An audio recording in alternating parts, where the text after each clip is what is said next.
Hello, my name is Zachariah with Old Man Gaming and Axiom Games LLC. So, usually with these ads, I try and do something funny or fun. This time, I just want to talk to you straight.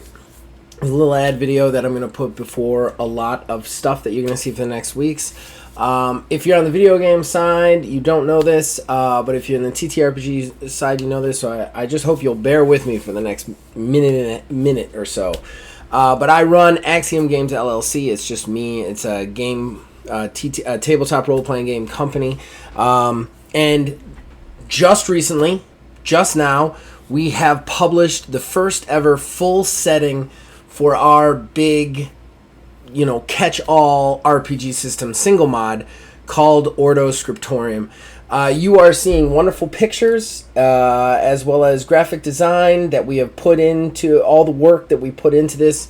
And by we, I mean I did this in partnership with Wizards Respite, which you are also seeing a banner for up there, who helped me publish and produce this.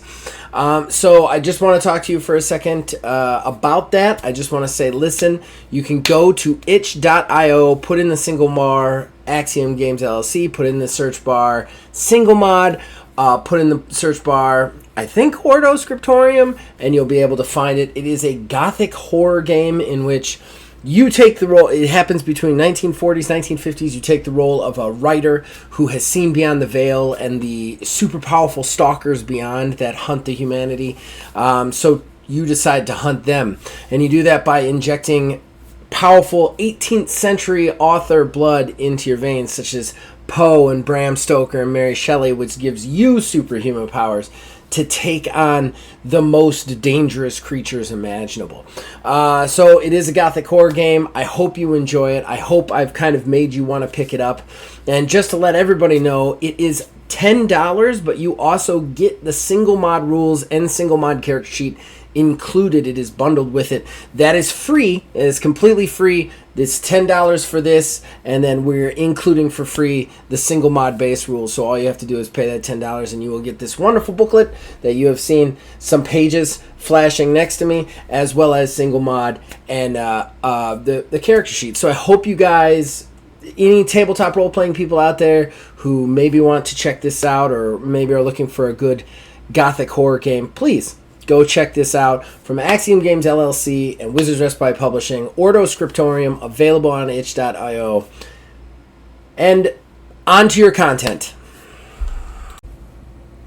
Hello, my name is Zachariah with Old Man Gaming. Welcome, ladies and gentlemen, to another episode of Astral Drive. I will be your game master for this exciting game that you're about to witness. We're deep. We're 30-some episodes deep, but I am not alone. I am joined by wonderful players who make this possible. Directly above my head, you will see Aether Dios playing Gerald Abrego. Hello, hello. And then in the middle, our Buildmaster General here at Old Man Gaming, Philbilly330, playing Nellis Stonehand. What's up, guys? I'm sure doing the best to break the game again. And then finally, last but certainly not least, Wizards Respite, Ash, playing Alfred Whitecastle, our partner in all things TTRPG. Hey, everybody. And with that said, we're going to get into the action. We switch back to Nellis. Nellis, you get to go first. I'm gonna cast Darkness. Okay. And I smoked that one. Yeah, so I cast Darkness. What does the Darkness do again? So I want to cast it for an additional 2 turns. Okay. So that I added difficulty to it, and what it does is it raises, it adds 2 to their ability, like makes it harder for them to hit me by 2 when they're in the So you have like a -2, basically. Yeah, and then, yeah. Yeah, okay. Alright. Okay. Alright, he comes out of the trees. Darkness comes up. Still your turn, though. I don't think spell casting is an action, right? Yes, it is. Okay, alright, so you have to spend a momentum to use another action. Your call.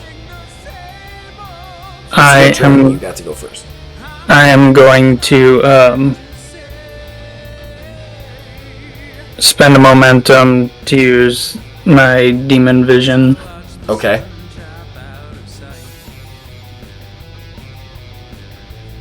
Again, smoke to that, so okay. I get that momentum back.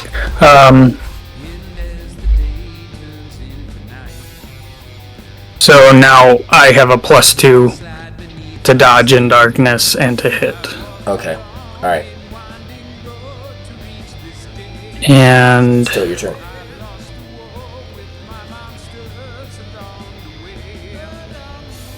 How would I be able to, since I'm in my darkness, attempt to enter stealth, essentially?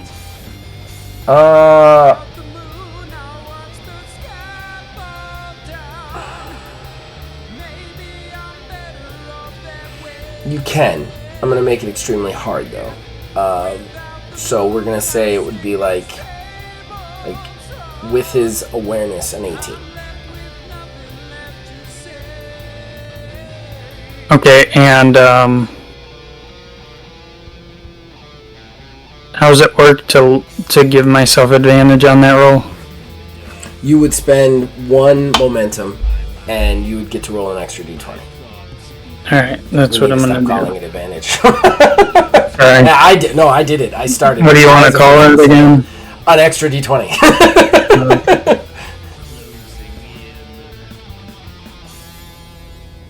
So what would this roll be against again? It would be against an 18. You would add your stealth and your agility. And then you'd be rolling 2 die and taking the higher one. Okay. You say positive mod or negative mod? Huh? For the extra d20? I'm trying to think of a catchy name for it. Oh. I always just put an extra d20 because other abilities can give you even more d20s. So like...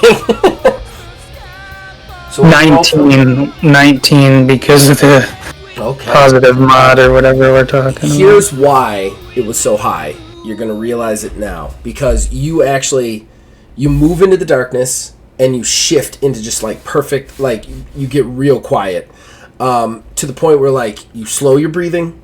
You're standing in snow, so it's really hard to walk as is.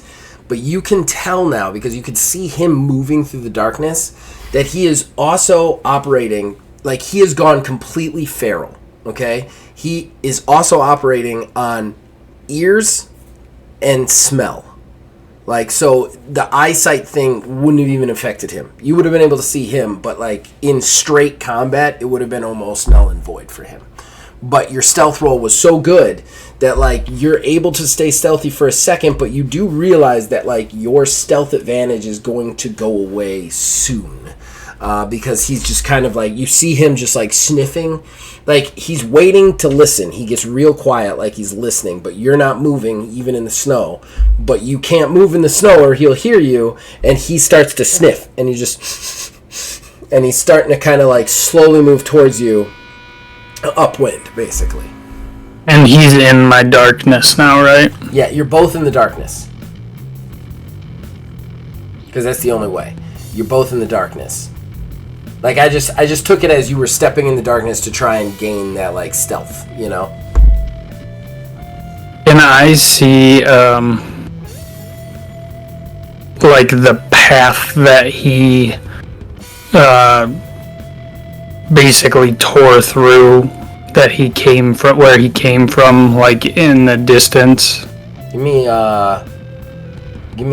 nature. Nature and intelligence roll. Difficulty 10.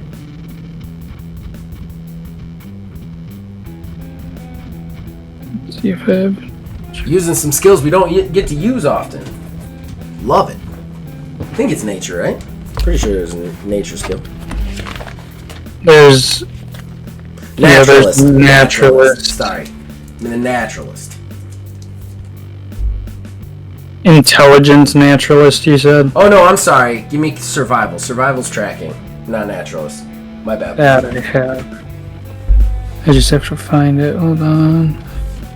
Otherwise, you could know that the grass under the snow is probably delicious in the spring. So, survival intelligence, is that what you said? Yeah, survival intelligence, you're trying to beat a 10.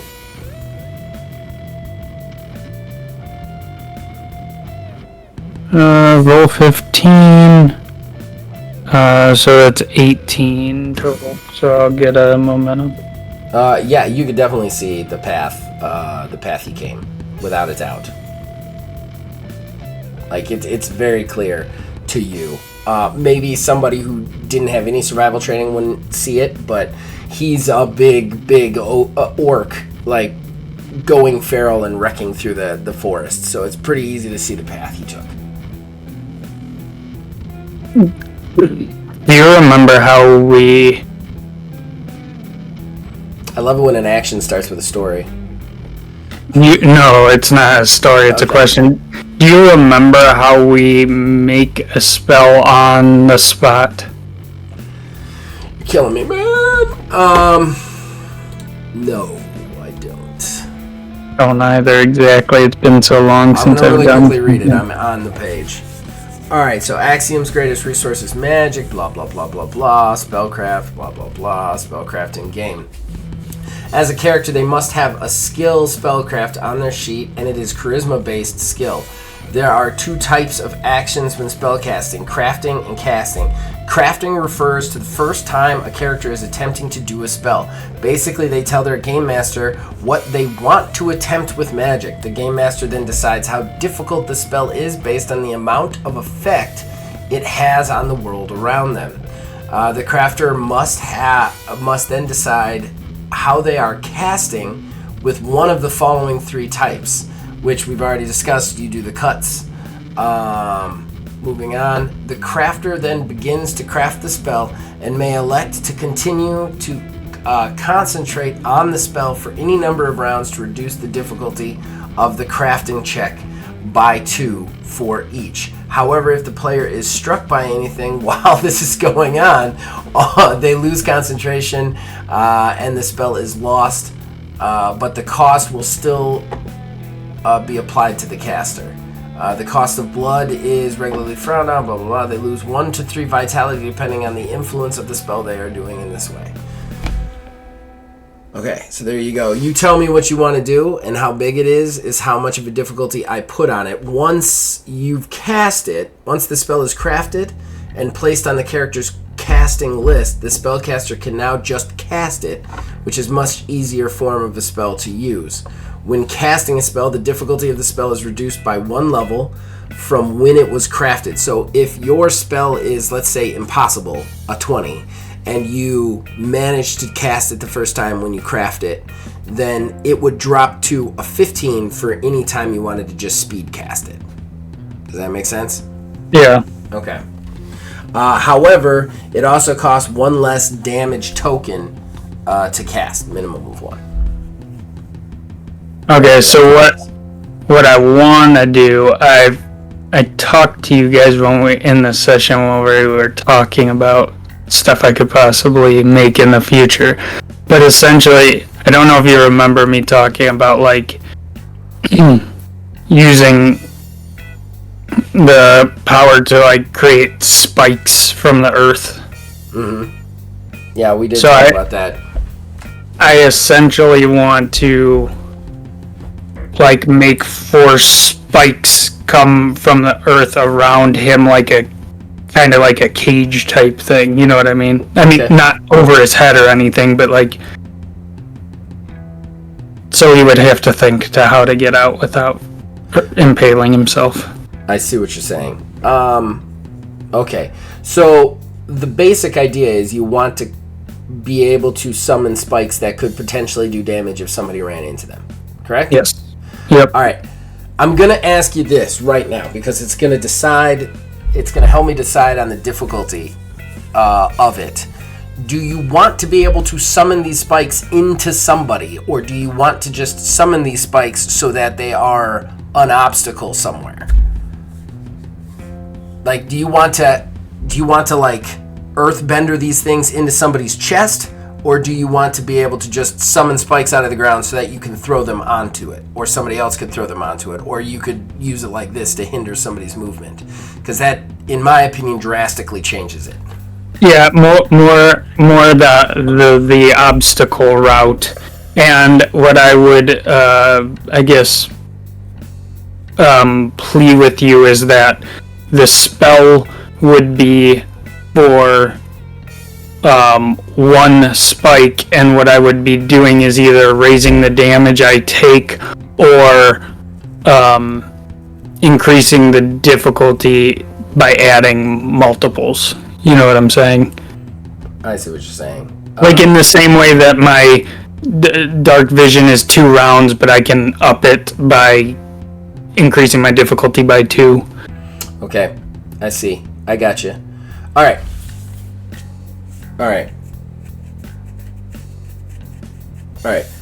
Difficulty's 10 for the craft, but you're gonna have to spend the full 3 of your vitality to cast it for the first time. And before you even do that, I need to get your force/melee roll to properly cut yourself so you don't do more than 3 damage. And where are you cutting yourself? Like, let's start there. Actually, you know what thematically, if you don't care, what I would do is, you know how I cut my hand? Mm-hmm. You know how if you squeeze your fist after you've cut yourself, it just, like, causes more pain? Okay. All right. I'll do this. I would say I would allow that for recasting of spells you already have, because you're kind of reopening the same wound. But for casting, for the fact that you're actually crafting it, you'll have to make a second wound. Okay. But, like, that's a good idea. Just use it when, like, you're casting a spell you know. Does that make sense? Alright, well, I'll just, since I'm looking all Viking, I'll just scar to the chest. Nice. All right, give me a roll. Let's see if you can cut yourself properly. That's very manly. I love that this show has become about cutting. Episode. Yeah, very special. The more you know. 12 total. 12 total. Okay, so you got it. You crafted it. Here's how we're going to do it. It's 5 to cast the spell, and again, it only costs 2 vitality to cast it. However, for every spike you wish to add, it adds 2 to that difficulty. Okay? Okay. So 5 difficulty to cast, plus 2 per spike, right? Plus 2 per spike. So for 1 spike, you get 5, right?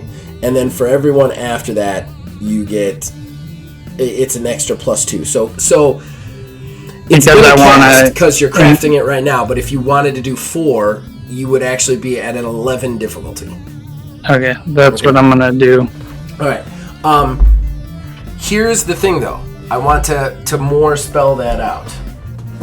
And sorry, everybody, we learn together in this game. Here's what they do, though. They're not going to, like, straight up do extra damage, because that's not how weapons or any of that works. Instead, what they would do is, if they get hit with them, here's what we're going to do. They are going to do Pierce 2, and they're also going to have 2 levels of bleed. Okay. So basically, like, let's say you summon 4. In this situation, you've summoned 4 of them kind of around him.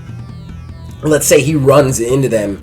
If he runs into them, he will take damage based on his movement, which is kind of in the book already.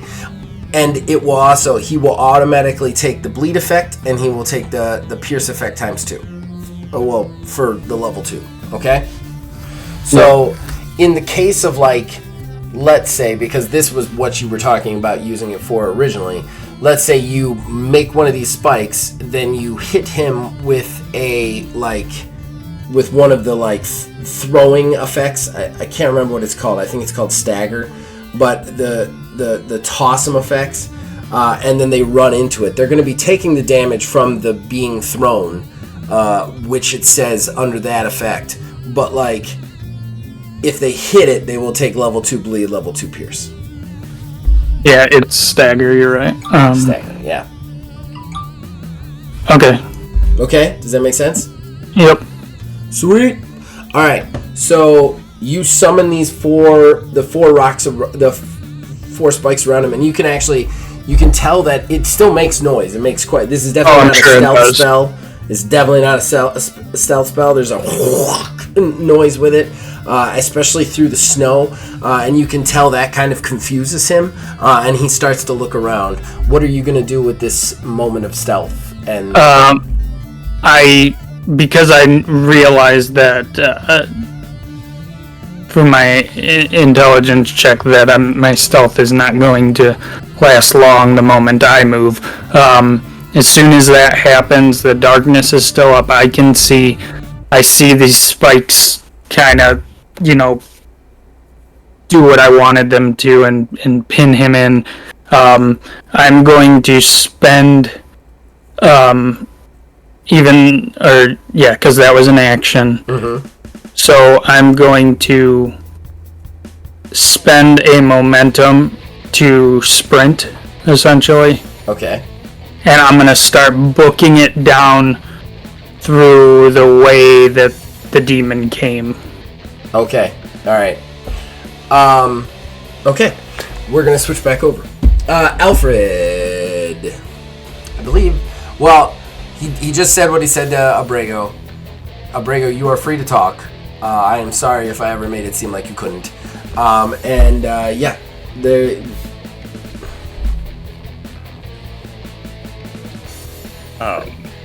Before I go, Abrego, did you want to say anything? No, go for it. Okay. I'll actually go ahead and make my eyes turn red.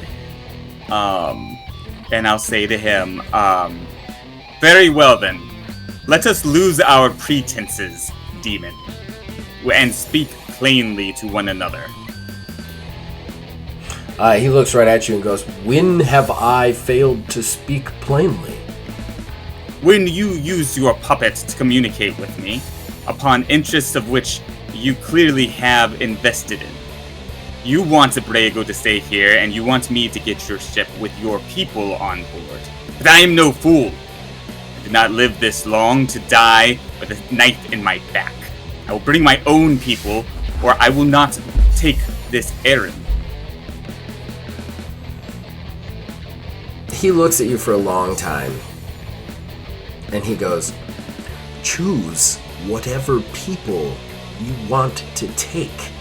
Abrego stays here. That's the terms. And I'd hurry. I'm sure with your hearing, you can hear them outside the door. It won't be long now." I look over at Abrego for a moment. I'm gonna. Can I roll a? You cannot try and escape again. We did that. What would be right for this? You're fucking mine, Brian. You're mine! Hours? Does Abrego have some Endurance resolve. Endurance resolve what? You do not. You already got to roll that. You got stuck to the wall. I want to see if he's just gonna maintain his fucking sanity. Oh, okay.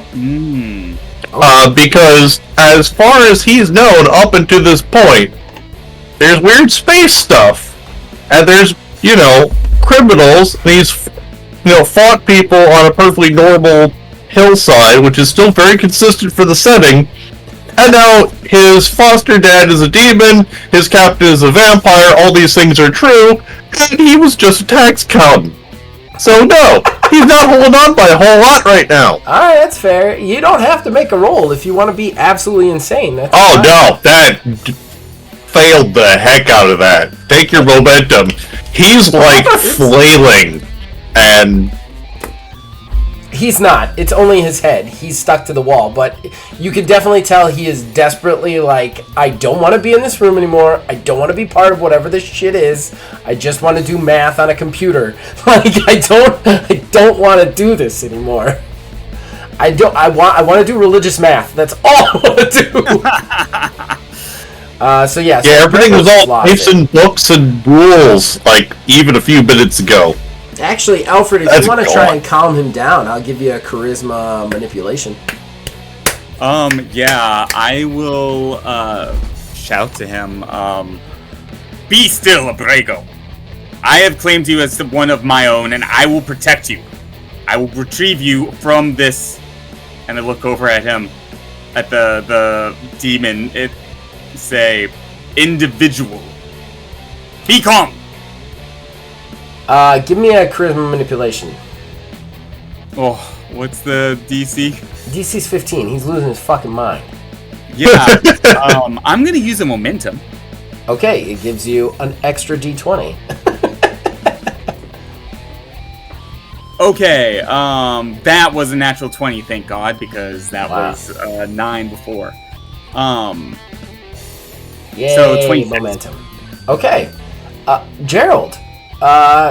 Something about Alfred's like voice like cuts through the absolute madness, and for a second you're almost like, yeah, Alfred's gonna fix this. Alfred's gonna fix this. My friends are gonna fix this. It's gonna be okay. Yep. So you calm down a little bit. Then you turn back, Alfred. You turn back to him, and he goes, "Individual, you can say it. I am a demon. I am proud of it. I am not just any demon, Alfred Wycastle. I will be known as the demon. But that is for the future. Right now, we have an accord. Abrego stays. You can contract any people. I have gotten a ship for you. You bring the missionary back. Abrego will stay completely and utterly unharmed until such time." I accept these terms. I will require one other thing, however, in order to fly the missionary back into our space, to return it to you. Might you have a sample of Abrego's blood I can take with me? He smiles at you and he goes, "I was waiting for you to be industrious. Unfortunately, I don't keep blood on file," but he looks at Abrego. There's all the blood you need right over there. I'll hold him. Abrego, I'm now going to make you do an endurance resolve roll. Fair. Because... Hey, I passed this one, actually. That is a 21. I like how you failed the one where it's just their existence, but then when your foster father tries to feed you to your best friend, you're like, no, I'm good. At this point, I've been down this road. It's yeah, I'm just gonna say though, I don't even know what. I'm trying to think of, like, imagine, like, what kind of internal, like, we're putting this together is gonna be.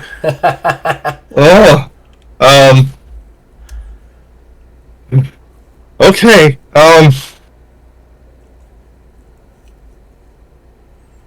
Alright, I trust you, sir. It's be quick. Alright, I'll go up to Abrego. I have to think like Alfred right now. This is hard.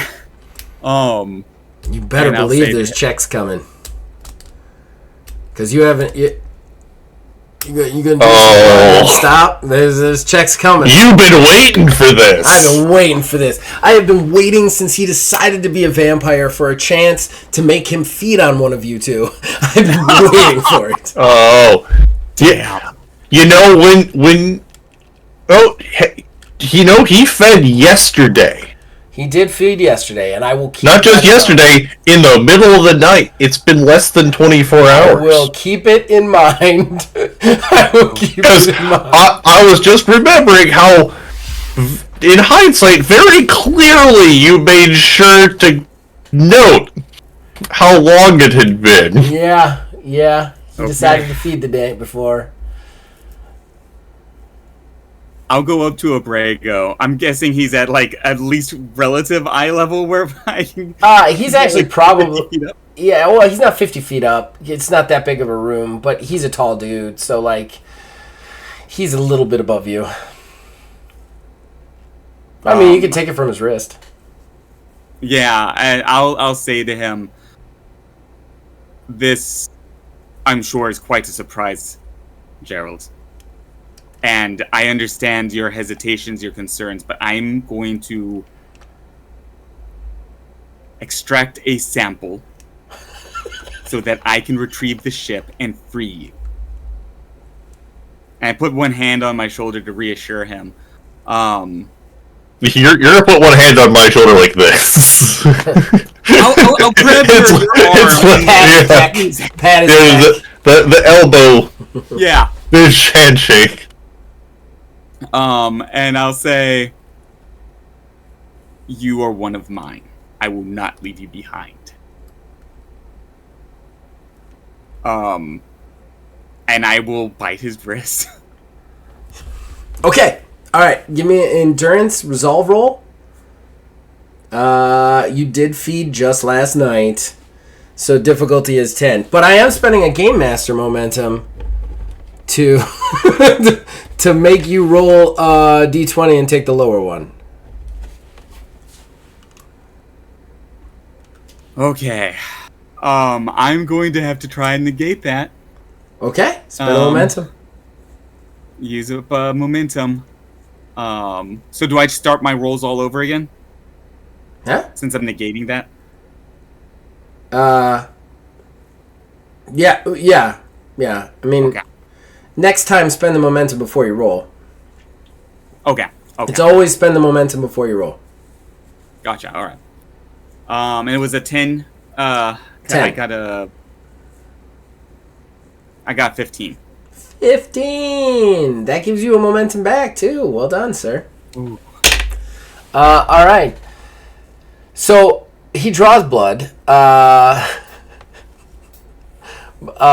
Brian, take 5 points of damage as he sucks blood out of your wrist. Man, I'm gonna find the most love-oriented song that I have in my brother's repertoire and put it on. I was gonna go does my soap count towards this? I wanna know what love is. Is this just straight vitality damage or no soak? Yeah, it's just vitality damage. You don't have to worry about threshold. just two men biting each other. Okay. It's not mutual biting. We've got cutting and biting in the same episode. All right. It's one of those days. All right. This is a goth chick's best. Yeah, this is their episode. This is the goths episode right here.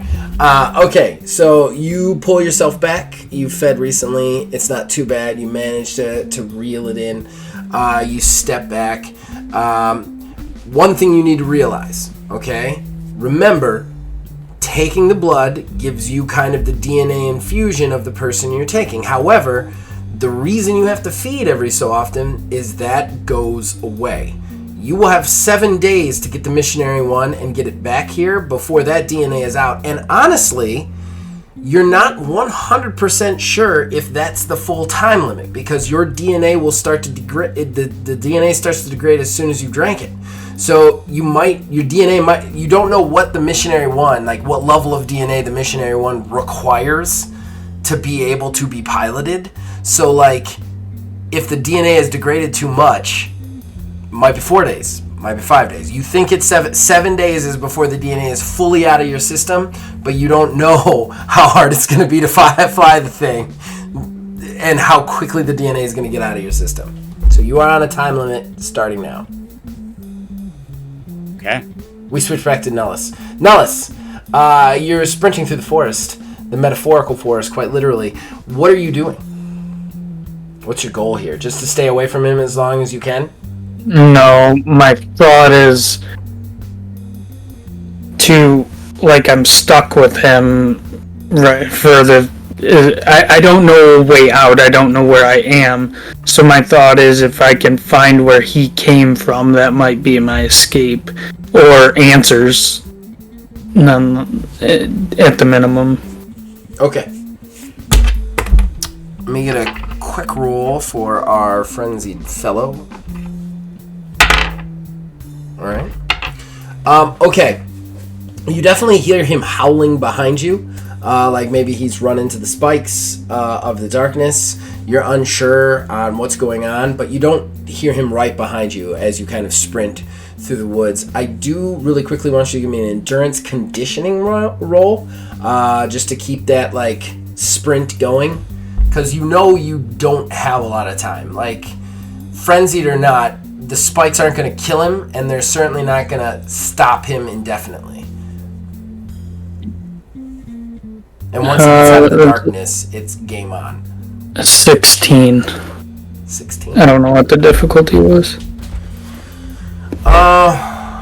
The difficulty was, we'll say 10. So take a momentum on that. So you're sprinting. You're breakneck sprinting through here. You're trying to control your breathing. Trying not to trip. Trying not to crash on any of the stuff. You hear a howl a ways back, and you realize that he's probably out of the blackness now and on the way to you. But nonetheless, you end up kind of going through the brush, and then you kind of hit this hill, and you slowly start to slide down the hill. You come out of the forest, and in front of you, you see, sitting alone, surrounded by the forest again, almost like a city planner's worst nightmare, just is the tavern. At least what you think is the tavern from the outside. You've always been in it when you've talked to him before. But is the tavern. However, it's like the door is blown off the hinges. There's a bunch of scratch marks on the outside. Yeah. It looks like a fight has been here. Go ahead and... do you go right in? Do you investigate the outside? You can hear him coming. Your time is limited. This is where it appears he came from, right? Yes. I mean, which checks out. Every time you go into your mind palace, this is where he is. The mind bar. The mind tavern. My mind palace is 100% a bar. Yeah, so I run in. Are there patrons or no? There's no patrons. The place looks wrecked. There's stuff overturned, bottles broken. Go ahead and give me an investigation or something. Do we have investigate? I don't think there's an investigation. Perception awareness. Perception awareness. Actually, here's what I want. I want 2 rolls. I want a perception awareness at 10, and then I want a either a hand-to-hand or a melee and intelligence at a 15. I smoked the perception awareness. Okay. I'm from here on out. I'm gonna take that if you smoked it, you got a momentum. Yeah. That's Phil's t-shirt word for this show.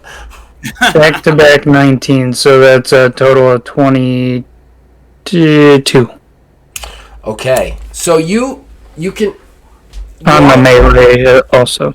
You kind of come in, and you're just kind of like looking around, and it's at this point you're trying to investigate, but you're trying to investigate fast because you know you have little time, and you're trying to figure out what this mystery is. But you notice something about this bar. This was a fight. It wasn't like he just decided to wreck the bar and come after you. There was a fight here, and like that's it. Like there was a fight. There was 2 people here. There was a fight. Like everything from your investigation, from your combat background, and just your ability to kind of size up a scene. This was like an epic struggle in this bar, and you're not quite sure who won and who lost. And do I have any idea of whoever the other combatant is? Is there any way of me knowing where they went, or like blood trails, anything that?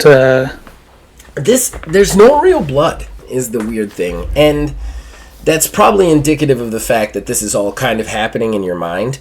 But there's no real blood. The reason you know that it's a fight is just from like the claw marks and like it's a struggle. Like you can tell the difference between a room where somebody has just like tore stuff up and thrown it around in a temper tantrum, and when 2 people were fighting. And this was fighting. He wasn't trying to destroy stuff. This is like the tables aren't like thrown into the wall. They're wrecked from getting knocked through when they were fighting. You know, that kind of evidence is there. Can I make some sort of check to, in my previous encounters at the tavern, know if was the demon like drinking when I would sit down with him? Yeah, always. Can I make a check to know what? You don't need to make a check. It was ale. Alcohol of some sort. I mean, everything's metaphorical in here, really. Because, I mean, I'm panicking. I don't know what's going on. I love the idea of you panicking. I don't think I've ever seen you panic in one of my games. So I'm trying to, like, Nullus is trying to rationalize how to make this stop, and the only thing he can think to do is when he would come into the bars or the tavern in the past, the demon would always be sitting there, and the first thing he'd say was, "I've been waiting for you." So Nullus is going to attempt to do what the demon has done to him and sit there with the drink ready for the demon at the least broken I fucking love table. that idea. Roll a charisma manipulation as your weird, confusing ruse comes. I'm going to spend a momentum to give myself a second dice. This is going to be a difficulty of 15, so that is a good call. Because he is a feral monster. That's a clever move. Can I add another dice by spending another momentum? No. Okay. It's only one. It's only one. You can cancel mine, but you cannot spend extra. Okay. Think. You said a 15. 12, Yeah. 13, 14, 15. So 16. I didn't get any momentum, but I did beat him. Okay. All right. We're gonna cut back. Just remember that we're gonna cut back because we're getting to the end of this scene. I've been so excited to do this scene for so long, and nobody has disappointed as usual.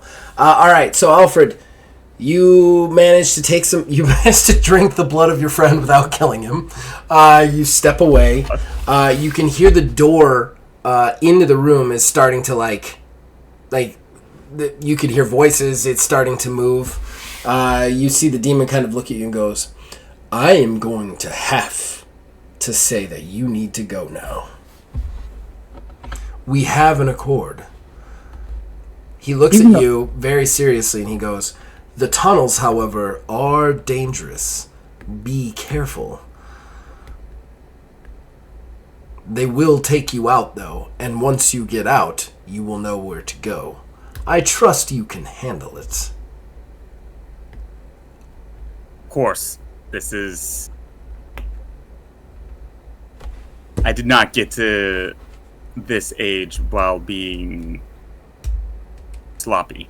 I grabbed the envelope from his hand and make for the secret door. Right before going through, I turned back to Brago and say, I will return for you. I want to know what love is. All right. Good luck. Dip out. As soon as you dip out, we stay with Abrego. Phalanx hits the button. The bookshelf slides shut. He turns towards you, and then he walks over to you, Gerald, and he looks up at you and goes, "I do apologize. This is going to be a very hard adjustment for you, but you must understand how important you are to me."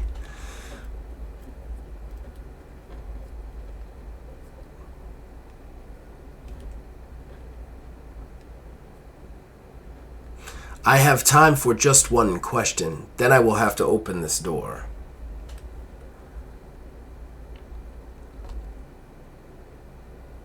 I think I've perplexed everybody today. This is a hard one. I try. I came in here thinking I was going to kill this alien pope. Nope. Did not go that way. Who, this demon guy? Yeah. I so Why? badly wanted to metagame. You said why? Why? He looks at you and goes, I cannot tell you, but you are important to me. It's not something you did, it's something you just are. And then he kind of reaches out his hand and he touches your cheek. Anybody looking outside in would kind of feel that this is a romantic gesture. You don't get that vibe. You get the vibe of like, you feel like food to him. That's what it looks like. And he just goes, so innocent. And then he turns, he walks back to the desk, he hits the button, the door opens, and you see a bunch of mercenaries come in. As they come in, you drop to the ground, and sure enough, like, they all pull guns and like, what's going on here? What's going on? And then we just hear Tobias go, yes, it's all right. You see, he's actually got tons of sweat on his face now, but it is not the demon anymore, it's Tobias. He goes, it's okay, it's all right. The vampire, the thing, it was a thing. It was an imposter, a creature. It killed Elias. It used some sort of ability to phase through the walls. And then they all just believe him because he's math pope. So he just kind of, they're all like, oh, they all go to you and he goes, tend to Abrego, make sure he's okay. And they all just like rush around you, Gerald Abrego. And Tobias just kind of looks at you in the eyes, and you see him actually mouth the word sorry.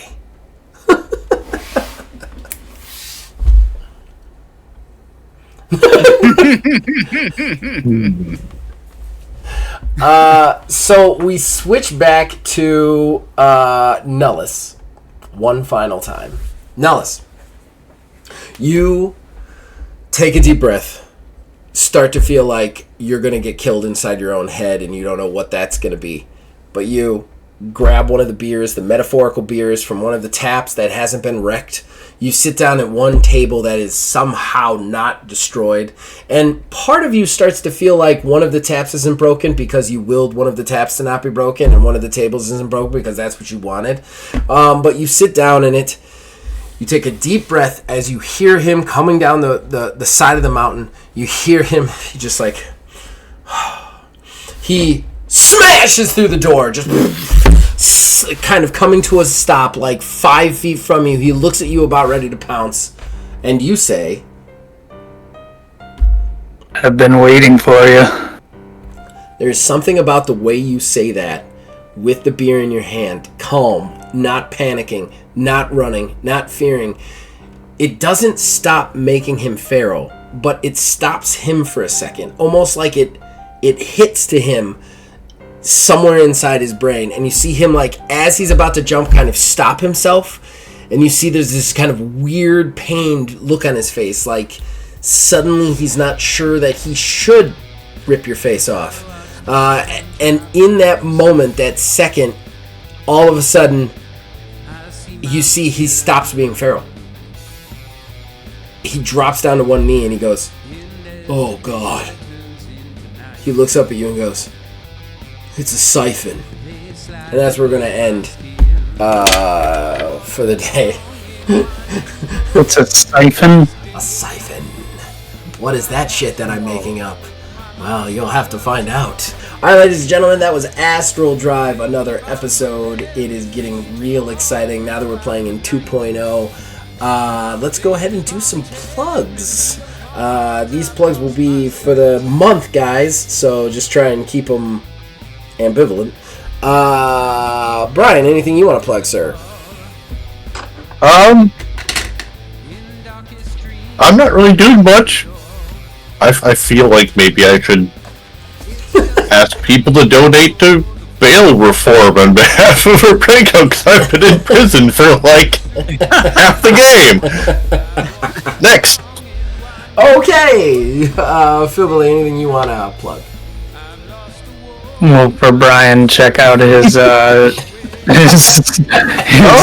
It's live. Yeah.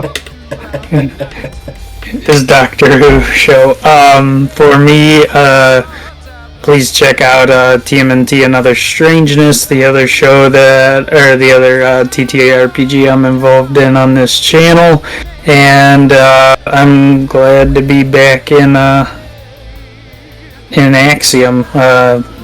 It's been a minute, so it's fun to get back into this one. It has. We had to take a little extended time there, but we're back. Alfred, Wizards Respite Ash, what do you want to plug, sir?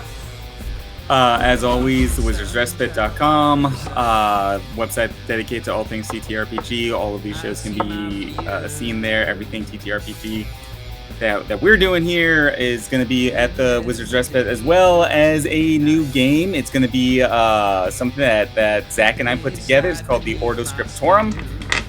Really excited about it. It's built off of this rule system and has a gothic horror theme to it. You've done the characteristics of gothic horror writers such as Edgar Allan Poe, Mary Shelley, to do battle against forces of evil.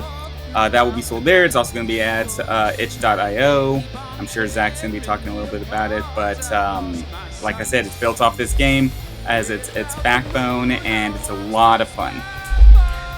Yeah, I'm definitely going to be excited about it. It's great, and for only $10, you get not just the game, which is huge and very beautiful thanks to Wizards Respite, but you also will get single mod for free as a throw-in. So just $10 for the whole kit and caboodle. That being said, he covered most of that. Please go check that out. Itch.io. Just search. You could search Axiom Games. You could search Single Mod. You could search Ordo Scriptorium. They're all there. We have so much TTRPG stuff coming out right now that it would be impossible for me to plug it all. We're doing Last T-Shop, Bite-Sized Games. There's so many little things that we are doing right now on the channel. So just check them out. Whatever you're into, whether it's TTRPGs or video games, I am pretty sure we have something for you. Like, it's kind of insane the amount of content that's coming out on Old Man Gaming right now. So please check it out. We also have t-shirts. Wizard has his own t-shirts, but I have t-shirts as well. They are all sold through wizardsrespite.com. Please go check them out.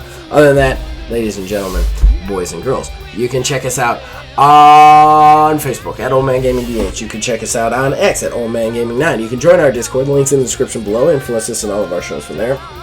Go to wizardsrespite.com. Check out Ash and all his cool articles. And as long as you guys keep watching and listening, we will keep making them. See you guys next time. Later. All right.